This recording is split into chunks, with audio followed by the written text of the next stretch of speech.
अली अमीन गंडापुर जुनैद अकबर की पार्टी सदारत से खुश नहीं हैं। पाकिस्तान तहरीक इंसाफ के लोग एहतजाजी सियासत के दौरान कानून हाथ में लेंगे और धर लिए जाएंगे। फवाद चौधरी ने कहा है कि मुझे तहरीक अदम एतमाद से पहले ये कह दिया गया था कि आप इमरान खान को छोड़ दो। बिस्मिल्लाहिर्रहमानिर्रहीम, मार्कला न्यूज में खुश आमदीद। मैं हूं आपका मेजबान आबिद नसीर। नाज़रीन, पाकिस्तान तहरीक इंसाफ ने एक दफा फिर एहतजाजी सियासत करने का मूड बना लिया है और ये कह दिया गया है कि इमरान खान की तरफ से जनाब इससे ज्यादा दीवार के साथ नहीं लग सकते, अब के बार हम नए तरीके से आएंगे। और शिबली फराज ने भी ये वाज़े तौर पे कह दिया है कि पाकिस्तान तहरीक इंसाफ इस वक्त मजीद दीवार के साथ नहीं लगेगी।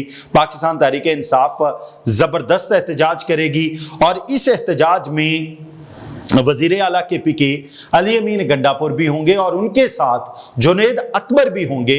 और जुनैद अकबर को इमरान खान ने सिलेक्ट किया है और इमरान खान को जुनैद अकबर पर और हमें जुनैद अकबर पर पूरा एतमाद है। जबकि जुनैद अकबर के बारे में एक बात की जाती है कि वो पाकिस्तान तहरीक इंसाफ के साथ दिल से नहीं है। पाकिस्तान तहरीक इंसाफ को उस तरह से बैकअप नहीं कर रहे या लेके नहीं चल रहे जिस तरह से ये कहा जा रहा था कि जुनैद अकबर आएंगे, पार्टी सदर बनेंगे, यानी KPK के पाकिस्तान तहरीक इंसाफ के सदर बनेंगे और पार्टी बड़ी मोबिलाइज्ड हो जाएगी।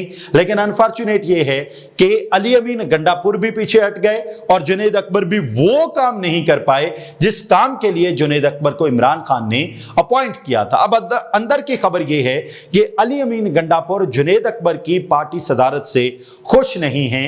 अली अमीन गंडापुर और जुनैद अकबर एक पेज पे नहीं हैं, जिसकी वजह से पार्टी में जो एहतजाज होने थे वो एहतजाज भी उस तरह से मुअस्सर तरीके से हो नहीं पा रहे। शिबली फराज ने यह भी कन्फेस किया कि 26 नवंबर के बाद हम उस नौयत का जलसा, उस नौयत का इकट्ठ नहीं कर पाए जो हम करना चाह रहे हैं, क्योंकि हमें अंदाजा नहीं था कि 26 नवंबर को हमारे ऊपर इतनी जबरदस्त किस्म की गोलियां बरसा दी जाएंगी और हम अवाम को दोबारा ये बताने में कामयाब नहीं हो पा रहे कि अब के बार जब आप आएंगे तो आपके बच्चों की जिंदगियां महफूज हैं, क्योंकि हमारे साथ सारे लोग नौजवान लोग मौजूद हैं।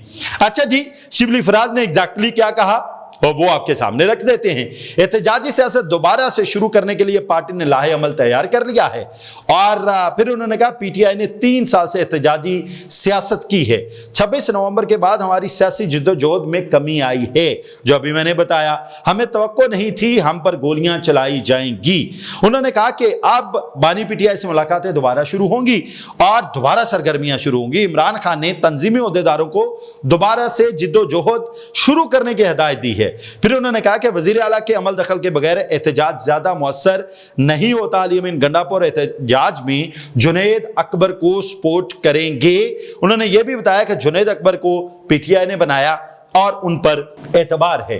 अच्छा जी, ये तो है पाकिस्तान तहरीक इंसाफ का वर्डिक्ट एहतजाज को लेकर। अब हुकूमत क्या सोच रही है? अब राना सनाउल्लाह गोया हुए इस एहतजाज को लेकर उन्होंने कहा कि कोई भी तहरीक शुरू करती है, पाकिस्तान तहरीक इंसाफ किसी भी तरीके से बाहर आती है, पाकिस्तान तहरीक इंसाफ के लिए बहुत मुश्किल हो जाएगी, अपने लिए मुश्किलात बढ़ेंगी। और यह भी कन्फेस किया कि वजीर आजम शहबाज शरीफ ये चाह रहे हैं बैठ के तमाम सियासी मामलात को हल किया जाए। राना सनाउल्लाह ने क्या कहा आपके सामने रख देते हैं।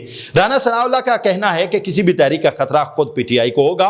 पाकिस्तान तहरीक इंसाफ के लोग एहतजाजी सियासत के दौरान कानून हाथ में लेंगे और धर लिए जाएंगे। यानी हुकूमत ये वाज़ेह प्लान रखती है, अब के बार जब भी ये आएंगे उसी तरह से उनके साथ सख्ती से निपटा जाएगा। और ये खामखा अपने और कारकुनों के लिए मुश्किलात पैदा कर रहे हैं। और अपने एक बयान में वज़ीर आज़म का मशीर बराए सियासी अमूर ने कहा, पिछले साल PTI ने 24 नवंबर की तारीख दी तो कहा कि ना उनकी सलाहियत है ना तैयारी। अब 10 मई हो गया, इसके बाद भी 2 साल गुजर जाएंगे। उन्होंने कहा, वज़ीर आज़म शहबाज शरीफ ने कहा कि आए हमारे साथ बैठ कर मसाइल पर बात करें, मुल्क में बदअमनी फैलाने वालों से सख्ती से निपटा जाएगा, कानून को हाथ में लेने की किसी को इजाजत नहीं दी जाएगी, ये कहा है राना सनाउल्लाह ने। अच्छा जी, हुकूमत ये नहीं चाहती अब कोई भी एहतजाज हो और मेरा ख्याल पाकिस्तान एहतजाज का मुतहमिल भी नहीं हो सकता। अगर आपको खबर दे दूं, मैंने अपने प्रोग्राम टीवी टुडे का जो program let's talk with Abid Naseer, उसमें भी मेरे मेहमान हसनैन खान ने बड़ी ज़बरदस्त खबर दी कि पाकिस्तान सी पैक 2 की जानिब जा रहा है। वो सी पैक 1 जो पाकिस्तान तहरीक इंसाफ की चीरा दस्तियों की वजह से या किसी भी सफारती मसाइल की वजह से वो पूरा ना हो सका, वो उसमें तत्व आया, बहुत सारी मुश्किलात आई। अब जब सी पैक 2 की तरफ जा रहे हैं तो मेरा ख्याल है पाकिस्तान तहरीक इंसाफ को भी इसके साथ खड़ा होना चाहिए और हुकूमत को भी बड़े एफिशिएंटली इस पे काम करना चाहिए। अच्छा जी, अब फवाद चौधरी ने लंका ढा दी है। फवाद चौधरी ने कहा है कि मुझे तहरीक अदम एतमाद से पहले ये कह दिया गया था कि आप इमरान खान को छोड़ दो, लेकिन मैंने ये कह के माजरत की कि इमरान खान के मेरे ऊपर बहुत सारे एहसानात हैं और वो मुझे खाना काबा में ले गए जबकि मैं कोई मजहबी शख्सियत नहीं हूं। फिर यह भी कहा कि जनरल बाजवा एक अच्छे इंसान हैं और जनरल बाजवा ने इमरान खान को बड़ा सपोर्ट किया और ये कहा कि 3 ट्रायंगल के जरिए ये बात हुई, नाम भी लिए उन्होंने कहा कि पूरी खबर बल्कि आपके सामने रख देते हैं, चूंकि मामलात ऐसे हैं कि अपनी तरफ से कोई भी बात करना मुनासिब आजकल के दौर में नहीं है। तो उन्होंने कहा कि इसमें कोई दूसरी राय नहीं कि जनरल बाजवा बहुत अच्छे आदमी थे। और फिर उन्होंने कहा कि इमरान खान जैसे बयानियां बनाने वाले दुनिया में बहुत कम लोग हैं। अदम एतमाद के वक्त इमरान खान ने कहा कि बात करो, हमें 8 से 10 दिन चाहिए। और मेरी उस वक्त के DGISI नदीम अंजुम से बात हुई तो उन्होंने कहा कि चीफ कहते हैं तो कोई मसला नहीं, लेकिन जनरल बाजवा ने कहा कि खत्म करो। अदम एतमाद से पहले मुझे कहा गया इमरान खान को छोड़ दें, लेकिन मैंने कहा कि इमरान खान के मेरे ऊपर बहुत एहसान हैं, मैं कोई मजहबी आदमी नहीं और इमरान खान मुझे काबा शरीफ के अंदर ले गए। और फिर उन्होंने कहा कि उनके सुसर शहबाज शरीफ और ख्वाजा आसिफ ने उन्हें इस बात पर कायल कर लिया था कि एक एक्सटेंशन PTI से ले ली है तो अगली एक्सटेंशन नून लीग से ही लेनी है। जनरल बाजवा इलेक्शन करवाना चाहते थे, आसिफ जरदारी मौलाना फजल रहमान ने नवाज शरीफ को मना लिया था कि हम हुकूमत बनाएंगे। उस वक्त अगर इलेक्शन हो जाता तो हम मेरिट पर हार जाते और पाकिस्तान नॉर्मल होता।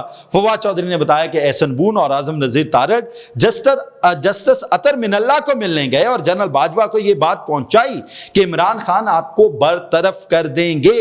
और जस्टिस अतर मिनल्ला और चीफ जस्टिस उमर अता बंदयाल को कहा कि अगर आप अदालत नहीं खोलते, मुल्क में नहीं खोलते तो मुल्क में मार्शल लॉ लग जाएगा। तो फिर इस बात पर वो लोग अपने बिस्तर से उठकर अदालतों में पहुंच गए। एक सवाल का जवाब देते हुए उन्होंने कहा कि सलमान अकरम राजा तो हुदैबिया के भी हक में हैं, वो सारी जिंदगी नवाज शरीफ के साथ रहे हैं, अभी 6 महीने हुए हैं वो PTI में आए हैं तो वो नवाज शरीफ का ही मुवक्कफ देंगे। अच्छा, मामलात कुछ इस तरह हैं कि ईद के बाद पाकिस्तान तहरीक इंसाफ सड़कों पे आना चाहती है और यह भी बता दिया गया है कि इस धरने का जो मरकज है वो इस्लामाबाद नहीं होगा। लेट्स सी जी, दुआ है कि सबकी ईद बड़ी ज़बरदस्त गुजरे। और वो जो 5 जून की डेट दी गई थी वो इस वक्त तक तो बिल्कुल गलत दावे साबित हो चुके हैं कि इमरान खान ईद से पहले बाहर आ रहे हैं। लेट्स सी जी, कुछ भी फोरकास्ट करना काबिल अज़ वक्त होगा। अल्लाह ताला पाकिस्तान और पाकिस्तान में बसने वालों की खैर करे। इजाज़त दीजिए, अल्लाह हाफ़िज़।